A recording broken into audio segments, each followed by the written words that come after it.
नमस्कार, MG TV में आपका स्वागत है। मैं हूं रंजीत छाबड़ा।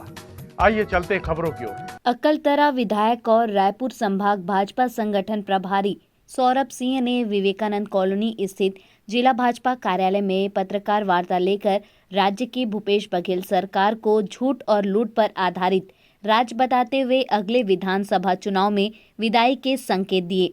इस अवसर पर भाजपा नेता ठाकुर शशि पवार, कविंद्र जैन, अरविंदर सिंह मुंडी, रामू रोहरा, वितिका विश्वास और विजय साहू सहित भाजपा के अनेक कार्यकर्ता उपस्थित थे। फर्जी तरीके से क्वांटिफाइबल डाटा बनाया गया है आरक्षण के मुद्दे को लेके। हमारे दर्शकों को और जनता को समझाइए कि क्वांटिफाइबल डाटा किस तरह फर्जी बनाया गया है। ये किसने कहा है? क्वांटिफाइबल डाटा की तो रिपोर्ट ही नहीं आई है। फर्जी तरीके से क्वांटिफाइबल डाटा बनाया गया, ये विपक्ष ने आरोप लगाया है। मामला कोर्ट भी जा सकता है, ये भी कहा है। और आरक्षण रोस्टर यहाँ लागू नहीं है। उन परिस्थितियों में क्या आरक्षण रोस्टर लागू हो पाएगा? देखिए, आरक्षण का जो मामला है वो न्यायालयीन मामला है। और आज आप थोड़ा रुक जाइए, आज तो सुप्रीम कोर्ट में स्पेशल हियरिंग है। आज स्पेशल हियरिंग चल रही है, अभी स्पेशल हियरिंग चल रही होगी अभी सुप्रीम कोर्ट में स्पेशल हियरिंग। और क्वांटिफाइबल डाटा ऐसी चीज है, क्वांटिफाइबल डाटा को लेकर हाई कोर्ट का जो निर्णय है 96 पेजों का, उसमें हाई कोर्ट ने बार बार बोला है कि आप क्वांटिफाइबल डाटा पेश करिए। आपने क्वांटिफाइबल डाटा पेश करिए। अन्य राज्यों में भी क्वांटिफाइबल डाटा पेश हुआ है। मध्य प्रदेश में क्वांटिफाइबल डाटा पेश हुआ है। अगर आपके पास क्वांटिफाइबल डाटा की रिपोर्ट है तो क्वांटिफाइबल के डाटा की रिपोर्ट कैबिनेट में क्यों नहीं आ रही है? और अगर कैबिनेट में आ गई है तो विधानसभा में क्यों पेश नहीं हो रही है? जनता के पास क्यों नहीं आ रही है क्वांटिफाइबल डाटा की रिपोर्ट? दूध का दूध, पानी का पानी आ जाना, क्वांटिफाइबल डाटा की रिपोर्ट आ जाए। फिर सरकार उनकी है, बहुमत उनका है, उनको निर्णय लेना है कितना आरक्षण देना है, कितना नहीं देना है। जिसका जिसका अधिकार है बिल्कुल आरक्षण दें, हम कहीं नहीं बोल रहे हैं। हमने तो विधानसभा में बोला जिसको जिसको आरक्षण देना है बिल्कुल दें आप आरक्षण। और अगर आप ये बोल रहे हैं क्वांटिफाइबल डाटा की रिपोर्ट की बात करें तो क्वांटिफाइबल डाटा की रिपोर्ट अगर आपने कमीशन बैठाई है तो क्वांटिफाइबल डाटा की रिपोर्ट पब्लिक डोमेन में आनी चाहिए। एक तरफ ये भी आरोप लग रहा है कि अभी चलाने ही नहीं होती थी, पंचायत चलाती थी। रेत को सोने का काम उन्होंने कम भारतीय जनता पार्टी ने किया है।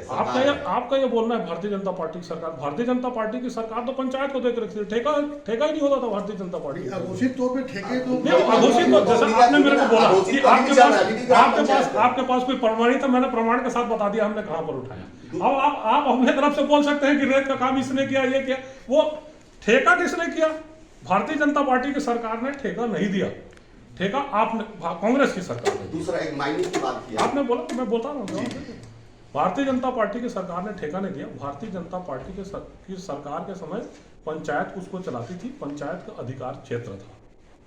ठेका किसने दिया? इनने दिया। बाहर के लोगों को किसने लाया? इनने लाया। भारतीय जनता पार्टी के कार्यकाल में जो लोकल लोग थे वो लोकल पंचायतें चलाती थी खदानों की। महोदय, आप रिकॉर्ड आज भी खदान आप बोल रहे आप बोल रहे पंचायतों को हमने दिया, नाम पंचायतों का रहा है। रेत को सोना बनाने का काम अगर किसी ने किया तो भारतीय जनता पार्टी ने किया, ये मेरा कहना है। ये आपका चार्ज हो सकता है ना। दूसरी बात, आप जो माइनिंग की बात की, माइनिंग को लेकर बात है कि जो माइंस की बात की उसमें केंद्र सरकार की एनओसी लगती है। कोई भी माइनिंग जब सेक्शन होता है तो मुझे जानकारी है, मेरी जानकारी केंद्र सरकार से एनओसी मिलती है। एक सप्ताह के अंदर में वो माइनिंग स्टार्ट हो गया, केंद्र से एनओसी भी मिल गया। एनजीटी नहीं एनओसी, आज डोंगरी खदान की बात कर रहा हूँ मैं। वो कैसे एनओसी मिल गया एक हफ्ते के अंदर में? तो सेंट्रल में तो आपकी सरकार है। देखिए, मैं आपको एक चीज बता रहा हूँ। प्रक्रिया क्या होती है आपको पता है? प्रक्रिया ये होती है कि राज्य सरकार अनुशंसा करके भेजता है। ठीक, राज्य सरकार अनुशंसा करके भेजी। राज्य सरकार की अनुशंसा को अगर केंद्र सरकार रोकती है तो आप क्या बोलते हैं कि केंद्र सरकार हमारी माइनिंग का राजस्व का नुकसान कर रही है, इसलिए केंद्र सरकार रोक रही है। जिस माइंस की आप बात कर रहे हैं उस माइंस का संचालन कौन कर रहा है? वो किसकी माइंस है? छत्तीसगढ़ मिनरल डेवलपमेंट कॉर्पोरेशन की माइंस है। छत्तीसगढ़ मिनरल डेवलपमेंट कॉर्पोरेशन की माइंस का अगर कागज केंद्र सरकार रोकती है तो केंद्र सरकार रोकेगी तो आप आरोप लगाओगे कि केंद्र सरकार हमारा ग्रोथ को रोक रही है, हमारे माइनिंग रॉयल्टी को रोक रही है। तो केंद्र सरकार ने अनुमति दे दी। खेल आप जो दूसरे स्टेप पे कर रहे हो, एमडीओ किसको दिया है? माइंड डेवलपमेंट ऑपरेशन का काम किसको आप दे रहे हो? अगर नियम विरुद्ध अगर 2 महीने बाद सुप्रीम कोर्ट से आरक्षण पे डिसीजन आने वाला था, फिर ऐसी कौन सी मजबूरी आ गई कि विशेष सत्र बुला के आरक्षण बिल को लाना पड़ा? ये तो आप भूपेश बघेल जी से पूछिए और कांग्रेस के नेताओं से पूछिए। जी नहीं, लेकिन आज तो आपको सहयोग करने बोल रहे हैं। 9वीं अनुसूची में डालना है चलिए दिल्ली बोल रहे हैं मोदी जी के पास, आपको लोग तो अपील कर रहे मेरा हैं। कहना है कि इतनी क्या जल्दी हो गई, हाँ। ये आप उनसे पूछिए। एक, और अगर आप आरक्षण के विषय में बात कर रहे हैं, अगर उनकी नीयत साफ रहती है आरक्षण के लिए, तो जिस दिन हाई कोर्ट ने निर्णय दिया 58% को, जिस दिन हाई कोर्ट ने क्वेश किया, उसके 15 दिन के अंदर क्यों नहीं विशेष सत्र बुलाए? एक, फिर यही लोग क्यों सुप्रीम कोर्ट अपील करने चले गए? आप सुप्रीम कोर्ट अपील करने नहीं जाते, या तो सुप्रीम कोर्ट के ऊपर विश्वास करते कि सुप्रीम कोर्ट का जो निर्णय आता उसका इंतजार करते। आज उसकी हियरिंग है सुप्रीम कोर्ट के निर्णय में, सब जुडाइज मैटर में स्पेशल असेंबली बुला ली इन्होंने। जी, तो ये ठीक? और अगर स्पेशल असेंबली बुलाने में इनकी नियत सही थी आरक्षण देने की, तो स्पेशल असेंबली बुलाने की तो तुरंत बुलाते ना, एक हफ्ते के बाद बुला लेते स्पेशल असेंबली। भानु प्रतापपुर जीत का क्या ये भी एक कारण बना? भानु प्रतापपुर चुनाव के नाम से स्पेशल असेंबली बुलाई गई थी। एक क्वेश्चन कर रहे हैं, अगर बीजेपी बात की जिसमें 12% आदिवासियों को आरक्षण बढ़ाने की बात हुई थी भूपेश बघेल के साथ राज्यपाल जी की, लेकिन आ गया 76%। तो उस बात को लेके ओबीसी वर्ग बहुत बड़ी संख्या में राज्यपाल से असहमति व्यक्त कर रहे हैं। क्या उसका साइड इफेक्ट कुछ भारतीय जनता पार्टी के जनादेश में पड़ेगा?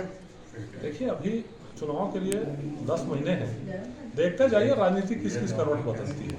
जी, जनादेश के लिए कुछ ठोस मुद्दे बताइए। आपको बहुत सारे मुद्दे बता दिए। जनता के पास मुद्दा है, प्रधानमंत्री आवास आपने गायब कर दिया है, राशन लोगों को मिल नहीं रहा है, जमीनी स्तर पर भ्रष्टाचार हो रहा है। जी, जो आपने बोला, मैंने आपको बोला कि मैं आपको ये दूंगा, जनता ने तो नहीं बोला। वो गए, जन घोषणा पत्र की समिति बनी, जिनकी जो जन घोषणा पत्र समिति के अध्यक्ष थे, उनकी और मुख्यमंत्री जी का तो 36 का आंकड़ा हो गया 2.5 साल की लड़ाई में। जी, रेवड़ी कल्चर के टाइम में आप अगर रेवड़ी नहीं बांटेंगे तो क्या सत्ता में लौट पाएंगे? ये जब जन घोषणा पत्र आएगा तब उस पर बात करेंगे। बाद में हर अवैध निर्माण को नियमितीकरण करने का आदेश सरकार का आ गया। ये सरकार का खजाना खाली हो गया, दिवालिया हो गई, उस वजह से या क्या देखते हैं आप? ये सरकार पूरी दिवालिया है। सरकार पर संपत्ति को बेचकर और छत्तीसगढ़ की संपत्ति को बेचकर सरकार से बना रहे हैं। राहुल गांधी जी ढिंडोरा पीटते हैं कि वहां पर तो रूरल इंडस्ट्रियल पार्क बन गया। किस गौठान में आज तक रूरल इंडस्ट्रियल पार्क बना है? उस रूरल इंडस्ट्रियल पार्क में क्या प्रोडक्शन हो रहा है? गौठान में बोलते हैं वर्मी कंपोस्ट का उत्पादन कर रहे हैं और किसानों को जबरदस्ती वर्मी कंपोस्ट देते हैं। कितना वर्मी कंपोस्ट, उस वर्मी कंपोस्ट की गुणवत्ता क्या? अगर आप वर्मी कंपोस्ट को निकालिए तो उसे एक बड़ा घोटाला है वर्मी कंपोस्ट का, उसमें ये झूठ बोल रहे हैं। गोबर खरीदी में ये बोलते हैं, कोई भी जाता है भेंट मुलाकात कार्यक्रम में तो एक आदमी को खड़ा करके बोल देते हैं कि मैंने स्कूटी खरीद ली गोबर खरीदी में। बाद में पता चल गया तो कांग्रेस का कार्यकर्ता निकलता है जिसने स्कूटी खरीद ली गोबर खरीदी से। कहाँ पर कितनी गोबर खरीदी है?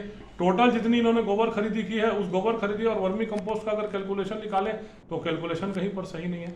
कुल मिलाकर जो भी ये बोल रहे हैं ये झूठा काम कर रहे हैं, झूठे वादे इन्होंने किया अपने जन घोषणा पत्र में। कोई ऐसी चीज़ नहीं है जिसको इन्होंने जन घोषणा पत्र का पूरा किया। सब किसान को बोला, हर किसान का हर तरह का कर्जा माफ। किसानों का एक लेवल का कर्जा माफ हुआ, ना उनके मशीन का कर्जा माफ हुआ, ना प्राइवेट बैंकों का कर्जा माफ हुआ।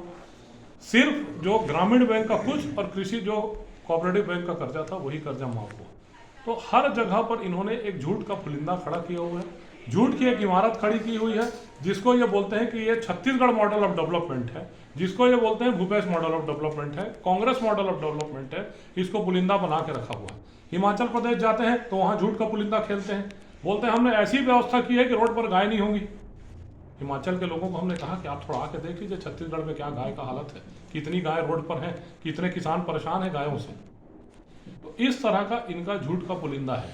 आपके धमतरी जिले में ये अभी कह रहे हैं कि हमने इतना कर्जा माफ कर दिया किसान का, क्या सिंचाई का कर्जा माफ कर दिया। एक झूठ। दूसरी तरफ गंगरेल का पानी नहीं मिल रहा है, जनता आंदोलन कर रही है कि दूसरे फसल का पानी मिलना चाहिए।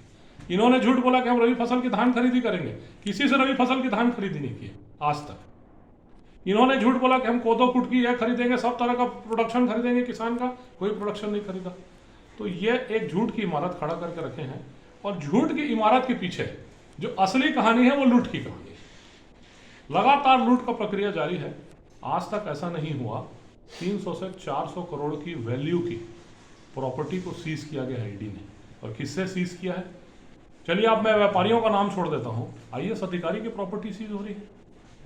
एक इनके विभाग मुख्यमंत्री के कार्यालय में जो डिप्टी सेक्रेटरी जो सुपर चीफ मिनिस्टर थी, जिनके कहने पर अधिकारी लोग चमकते थे, जिनके कहने पर व्हाट्सएप की चैट आ रही है कि वो तय करते थे कि कौन सा आईएएस को कौन सा विभाग मिलेगा? वो इतने बड़े सुपर चीफ मिनिस्टर थे, पूरा प्रदेश जान रहा है। तो सुपर चीफ मिनिस्टर के घर की प्रॉपर्टी अगर अटैच होती है, छोटा सा ये सिस्टम है, तो आप समझ सकते हैं कि क्या ढंग की लूट चालू हो रही है। और लूट की कहानी तो कोयले की, आप 25 रुपए की तो लूट की कहानी देख लीजिए, उसका सारा पैसा वॉशरी से लेकर सारी चीजें सीज हुई हैं। और जो सीज हुआ है वो एक छोटा सा अंग है जो सीज हुआ है। जो छूट गया है वो धीरे धीरे जब परत सामने आएगी तो छत्तीसगढ़ का कितना पैसा निवेश होकर बाहर गया, कहां कहां पर बाहर निवेश हुआ छत्तीसगढ़ का पैसा, एक कोयले की कहानी है। आपके यहाँ रेत की कहानी आप रोज देख रहे हैं, किस ढंग से रेत के ठेके हुए, किस ढंग से रेत माफिया आए, किस ढंग से रेत माफिया का सिस्टम खड़ा किया गया। ग्राम पंचायत से रेत को खींचकर दूसरे जगह रेत को दिया गया और वहां पर कोई भी एनजीटी के कानून नहीं माने जाते, कोई भी माइनिंग के कानून नहीं माने जाते। और अगर आप जाके कुछ बोलेंगे तो आपके यहाँ जिला पंचायत के सदस्य के ऊपर अटैक हुआ, कोई भी व्यक्ति वहां पर जाकर बोलता है तो अटैक होता है। क्यों? माफिया राज कर रहा है। जो शराब ठेकेदार पहले शराब के बेचने का काम करते थे, वो सारे शराब ठेकेदार रेत के ठेकेदार, उनको रेत में खड़ा कर दिया।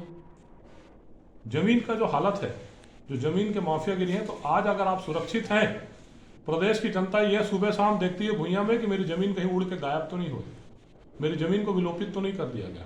और राजस्व का जो अमला है वो अमला बिना पैसे के काम ही नहीं करता। उसमें जो राजस्व की लूट हो रही है, जमीन के आगे पीछे में लूट हो रही है, डाइवर्शन का जो टैक्स बढ़ गया जमीनों में, डबल और ट्रिपल कर दिया इन्होंने डाइवर्शन का जो टैक्स था। और डाइवर्शन के टैक्स के डाइवर्शन के बहाने जो वसूली हो रही है वो और खतरनाक वसूली हो रही है। छत्तीसगढ़ अकेला ऐसा प्रदेश है जिस प्रदेश ने 2018-2019 में जो जमीन का गाइडलाइन रेट था, जिसके आधार पर रजिस्ट्री होती थी, वो गाइडलाइन रेट को पहले 30%, फिर 10% और 40% गिरा दिया। गाइडलाइन रेट अगर 40% गिरता है, आपके जिले में भारतमाला एक्सप्रेस बन रही है, 40% का नुकसान हुआ है किसानों को भूमि अधिग्रहण में। और कोई भी इंडस्ट्रियल पार्क आता है, इंडस्ट्री के लिए भूमि अधिग्रहण हो रही है या सरकार भूमि अधिग्रहण कर रही है, तो 40% किसानों को तो नुकसान आपने कर दिया। और 18 और 19 के ऊपर जो रेट बढ़ने थे, आज तक वो रेट बढ़ के कम से कम 20 से 25% रेट बढ़ते, गाइडलाइन के रजिस्ट्री रेट, तो वो भी नहीं बढ़े। आज एक सामान्य आदमी अगर कर्ज लेने जाता है, हाउसिंग लोन लेने के जाता है, तो उसके जमीन का बैंक कर्जा कम कर देती है। क्यों? क्योंकि वैल्यूएशन नहीं। केसीसी बनवाने जाता है तो जमीन का रेट नीचे हो गया तो केसीसी की वैल्यूएशन डाउन हो गई। आम आदमी के पेट में डाका मारा, और डाका मारने के बाद क्यों ये किया? 40% इसलिए किया कि एक नंबर का पैसा कम लगे, और एक नंबर का पैसा कम लगे तो आप दिख रहा है ईडी के रेडों में कैसे जमीनों में पैसे इन्वेस्ट हुए हैं, स्पष्ट हो रहा है। इसीलिए किया, कोई किसान के लिए नहीं किया। आप जितना पैसा रजिस्ट्री के लिए खर्चा कर रहे थे 2018-19 में, उतना ही पैसा आज भी दे रहे हो रजिस्ट्री खर्चा करने के लिए। गाइडलाइन के रेट को गिरा दिया और पंजीयन के रेट को चढ़ा दिया। ये लूट की सरकार चल रही है। आपसे बहुत दूर नहीं है, यहाँ के बहुत सारे लोग व्यापार करते हैं कांचे की माइंस में, भानु प्रतापपुर में। कैसे कैसे वो माइंस का सीएमडीसी का लोकेशन हो रहा है, और कैसे कैसे किस किस लोगों को माइंस दी जा रही है, और कौन कौन लोग आपके धमतरी जिले के हैं जो जाके माइंस का वहाँ काम कर रहे हैं, और किस ढंग से माइन का ठेकेदारी हो रही है आयरन ओर में, ये आप लोग को मेरे से ज़्यादा अच्छा पता है। आयरन ओर में क्या काम चल रहा है। आज जो कमीशन का खेल हो रहा है, डीएमएफ की लूट हो गई पूरे छत्तीसगढ़ में। सप्लाई का माफिया खड़ा हो गया, डीएमएफ का माफिया खड़ा हो गया, कमीशन का माफिया खड़ा हो गया। पंचायत को नहीं पता है, सामान पहले आ जाता है, चेक बाद में कट जाते हैं। सारे जगह कमीशन के इन्होंने तंत्र और माफिया करा। और जहां कुछ बोलिए साहब ये कहां से हो रहा है, हाउस से हो रहा है। ये हाउस क्या है? हाउस से कहानी आ जाती है। ये हाउस का कमीशन का खेल चल रहा है। जल जीवन मिशन को इन्होंने भ्रष्टाचार का अड्डा बना दिया। केंद्र सरकार की महत्वाकांक्षी योजना घर घर तक पानी पहुंचाना था। पूरा जल जीवन मिशन को पहले टेंडरिंग, कैबिनेट ने एक बार की टेंडरिंग को कैंसिल कर दिया, दूसरी बार टेंडरिंग हुई, दूसरी बार टेंडरिंग हुई तो घटिया काम हो रहा है। और घटिया काम के हिसाब से कहीं पर भी ना पानी मिल रहा है, ना लोगों तक पानी पहुंच रहा है। जहाँ इस धमतरी जिले में सबसे ज़्यादा धान की माइनिंग होती है, धान की मिलिंग होती है।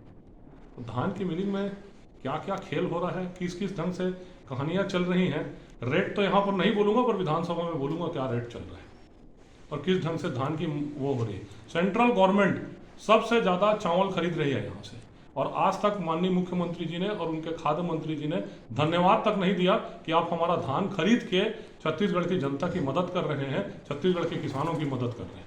64 लाख मीट्रिक टन धान लिया है। 3 बार इन्होंने इस बार एक्सटेंशन करवाया है। सही समय में ये धान नहीं दे सकते।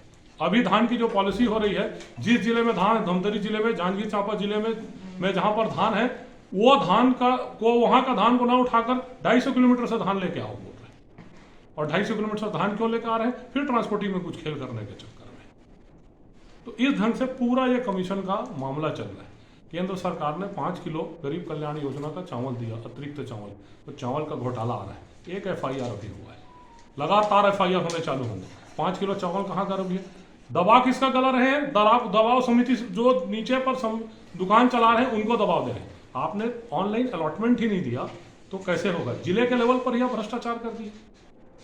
तो ऑनलाइन अलॉटमेंट ही नहीं आया, पूरा का पूरा चावल कहाँ गया किसी को पता नहीं। फिर से वहीं घूम के पीडीएस से मिलिंग, मिलर से फिर से सेंट्रल पूल।